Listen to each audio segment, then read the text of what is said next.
Welcome everyone, StealthyShiroean here, and today I'm bringing you my review of the Humble Choice Bundle for November 2025. Thankfully, another solid month right before we bring this year to a close. Hopefully they'll end the year strong, but before I get ahead of myself, let's look at this month's bundle. As always, let me know what you think of this month's bundle in the comments below, be sure to check the timestamps for specific games, and stay tuned for my final thoughts in the end. Okay, let's get to the review.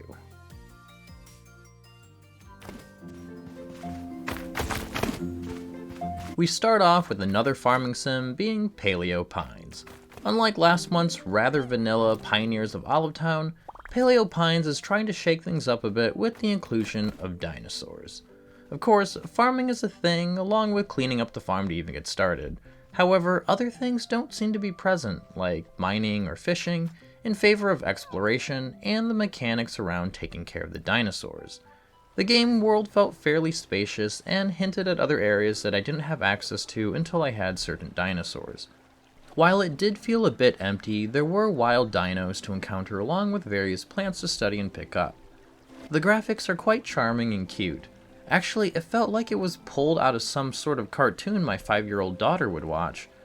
Honestly, despite being intrigued by the concept, I wasn't really that interested in playing it purely because of the aesthetic. But I imagine it will attract others, like my daughter. Obviously, the dinosaurs are the main focus, and each of them have their own special abilities that can help the player in farming and exploration. It seemed neat and reminded me a lot of how monsters worked in Rune Factory. Additionally, the befriending mechanic seemed fleshed out where you need to pay attention to the dinos' calls, what food they like, and whether or not they're too excited in order to befriend them and take them home. All in all, I thought it was a solid game and one that I'd return to play with my daughter.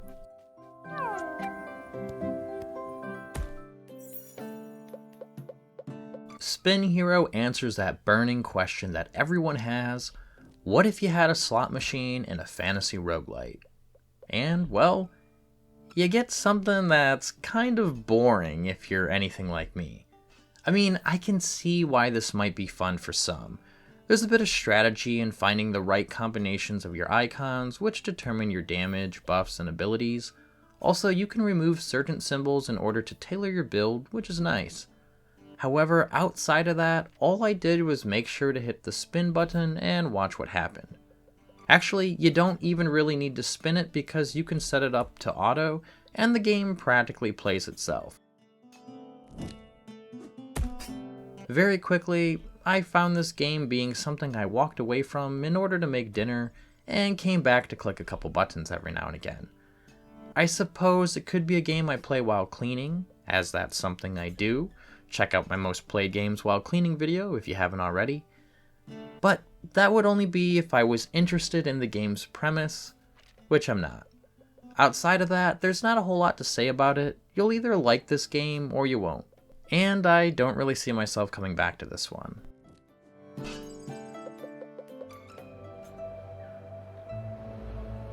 Next up is the City Builder Synergy, where you have to help your budding colony be ecologically friendly in a harsh world. I actually played this one before and made a whole review for it on the channel, which I'll also put a link to in the cards and description below. The TLDR version is that I felt lukewarm towards the game. It does some interesting things with needing to discover plants and research how to interact properly with the environment.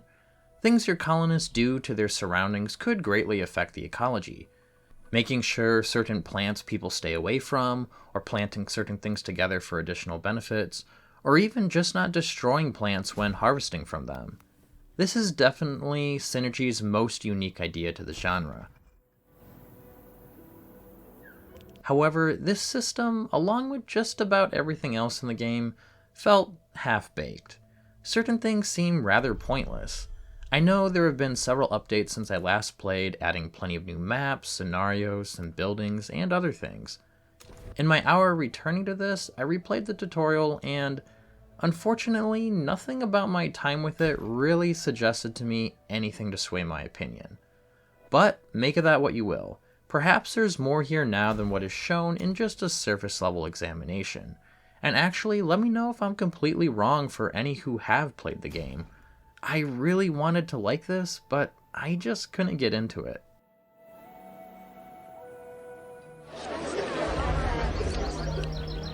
Following up Synergy, we have yet another city builder, but this was much more my jam. I mean, I'm more of a Caesar kind of guy since I grew up playing Caesar 2 and 3, but playing this Pharaoh remake also did scratch that same itch. You control an Egyptian dynasty through the ages, governing over many different cities. Each mission has their own goals that start simple but get increasingly more difficult as it introduces more complex production chains and citizen desires. An important part of any Impression city builder is the focus on creating good road systems. In Caesar 3, you had to be really careful about intersections because the walkers, people from various resource and service buildings, could decide to go anywhere, which may not be great if they're not walking past your residences offering their services. However, this time around, or Pharaoh in general I mean, you have roadblocks to try and control the traffic a bit more. Additionally, the remake tells you where walkers will spawn and where they will return, which makes it easier to determine their path and if it's viable. Of course, there are plenty of overlays and advisors to let you know if your city needs certain things, or if your current infrastructure is ineffective. I had a lot of fun playing this, and I appreciated the nice graphics along with the UI changes. I look forward to playing more, but I really wish we could get the same treatment for Caesar 3 at some point.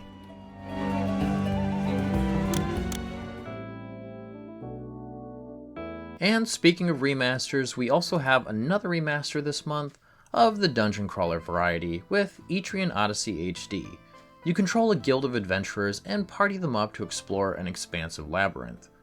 And there's just about no guidance here when you first start the game. You're expected to jump into the dungeon and figure it out. Actually, before that, you're expected to set up your adventurers. You can register up to 30 of them, but I just registered one of each available class.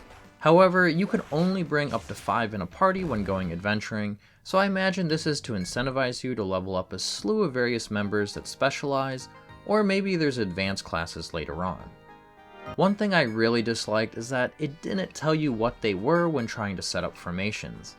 I had no idea whether my guys were back or frontline fighters based on the name alone, especially because I came up with the most creative names. I wish there was some kind of tooltip to provide that info. Heck, even being able to see their portrait at a glance would have made things easier. In the dungeons, I didn't immediately understand how to skill up my heroes, and was a bit frustrated. But after a bit of digging in the menus, apparently it's under custom rather than skills, the growing pains started to go away and I was enjoying myself. There was something quite satisfying about leveling up and further specializing my fighting force in each dungeon run, and then just barely surviving to ascend back to the surface to buy new gear, heal up, and then descend once more. There is also a neat map drawing mechanic to draw out the rooms you discover, as well as putting down markers to go back to later, or remembering where certain things are. Normally, I'd say I wouldn't play a game like this, but I actually started enjoying it by the end that I could see myself putting more time into it. 今日は独立記念日か？じゃなけりゃ帝国からの逆襲か？やばいことになりそうな一日だぜ。 No More Heroes 3 has to be the result of someone's fever dream with its weirdness and style cranked up to 11. I never played the series before now and wasn't really sure what to expect. I did actually enjoy most of its comedy along with the over-the-top action combat. Speaking of, the combat was well done, which I guess shouldn't be much of a surprise since it's the third game in a fairly well-known series. It had typical light and heavy attacks with time dodges and some other moves. There was also a charging mechanic to power Travis's beam sword, along with some RNG periodically in a fight to get some potential buffs. I thought there was a good bit of challenge on normal difficulty, but even if you die, they'll let you retry with a chance to get a possible buff in your second, or third or fourth go of it. And the other noticeable point to the game is the atmosphere and personality. It's going for quirky, action-packed, and over-the-top, and it wears all of that in spades. Honestly, it reminded me a bit of the Persona games, which also have a very distinct style. I quite enjoyed my time with this one, and it made me interested in checking out the earlier games as well. Although, I'm unsure how much playing the earlier games would really fill in any blanks, or if I'd be just as lost as to what is going on anyway.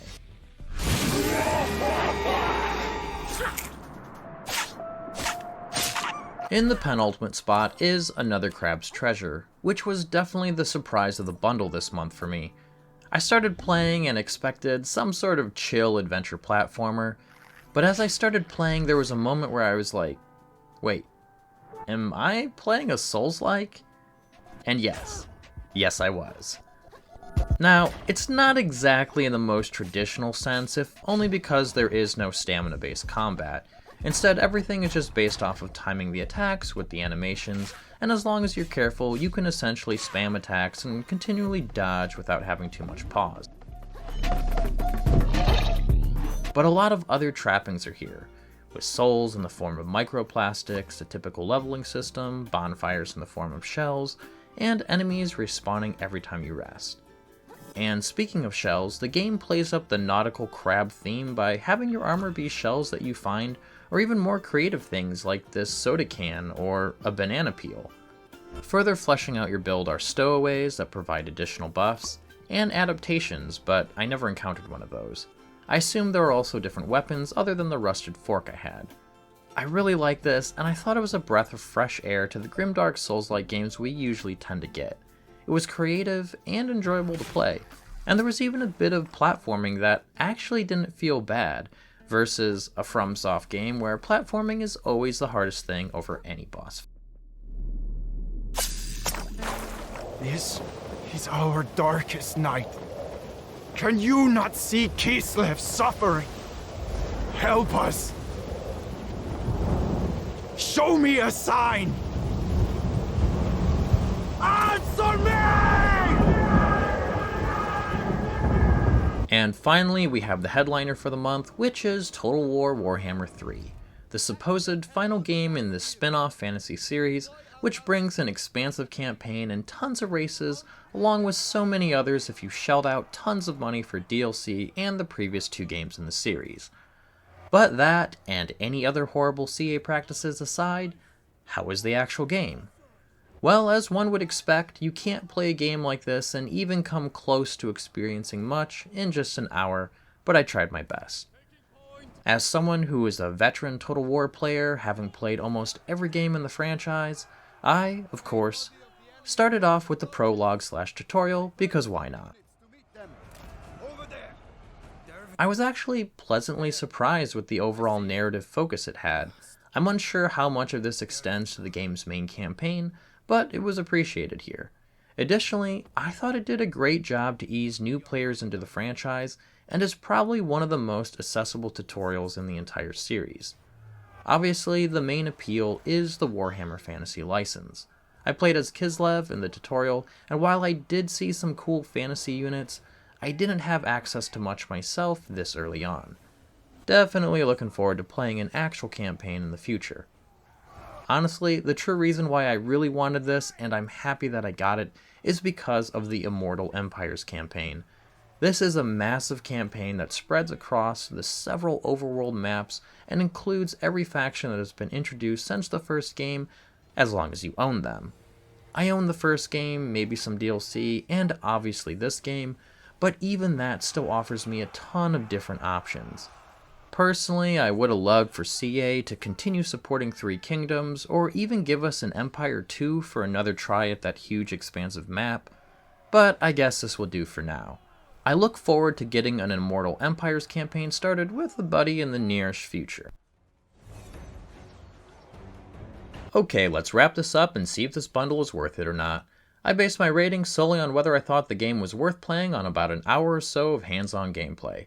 Also, I'd be grateful if you could please give the video a like if you're enjoying it, and subscribe if you want to see more video game coverage in the form of reviews, first impressions, and of course, these Humble Choice videos every month. And if you happen to watch this in the first week, then please give the video a hype as well if you found it helpful. Overall, this was another great month. I'm glad to finally knock Pharaoh and Warhammer 3 off my wishlist, and there were some others that I wouldn't normally have tried but turned out to be fun. Now I just hope that Humble will continue this for the last month and close out 2025 with some good games and not a bag of coal. But let's get to the recommendations of this month. Starting at the top, I placed Another Crab's Treasure for the must-play this month. Mechanically, it's not doing that much different from other games like it. However, I think the creative setting and story is enough to merit giving this game a try. It's like playing a SpongeBob game, but if it was a Souls-like, and without being overly punishing as some others out there. For my strong recommendations, I place Total War Warhammer 3, Pharaoh A New Era, and No More Heroes 3. I'm pretty sure Warhammer 3 will end up as a must-play since I tend to like almost every Total War game I play, but only having an hour with it, it's kinda hard to say that definitively. Pharaoh is an impression city builder that just takes me straight back to my childhood. I'm happy I could try one of the impression city builders that I'd never played when I was younger, and I really hope others in their lineup will get the same treatment. No More Heroes 3 offers fun combat sequences to a seriously wacky world. I don't really understand it, but it's oddly intriguing. And the week recommendations are Paleo Pines, Etrian Odyssey HD, and Synergy. Paleo Pines seems kind of a bare-bones farming sim that focuses heavily on its dinosaurs. That is obviously the main selling point here, but I wasn't that in love with its overly cutesy aesthetic. The Etrian Odyssey remaster feels like a fun dungeon crawler as long as you can get over the learning curve. Too many things felt woefully unexplained or just not showcased to the player in a more intuitive way. I think there is a good game underneath though. Finally, Synergy kinda just squeaks into this spot. I think it has a good foundation and interesting ideas. It just doesn't feel like it's that well fleshed out to be anything more than a few hours of entertainment before dropping it. And finally, in my Don't Bother With section is Spin Hero. Yeah, there are probably some people out there that will have no problem playing roguelite slots, but I just didn't care for this at all. It does seem like the perfect second screen game or something to play when you really don't have the focus for something else. Do you agree with my thoughts? What games, if any, are you looking forward to playing? Let me know what your thoughts are, if there are any different recommendations you'd make in the comments below. I hope this video helped you in some small way, and if it did, then please consider leaving a like, comment, subscribe, or whatever it is you feel like doing. Thanks for watching, and have a nice day.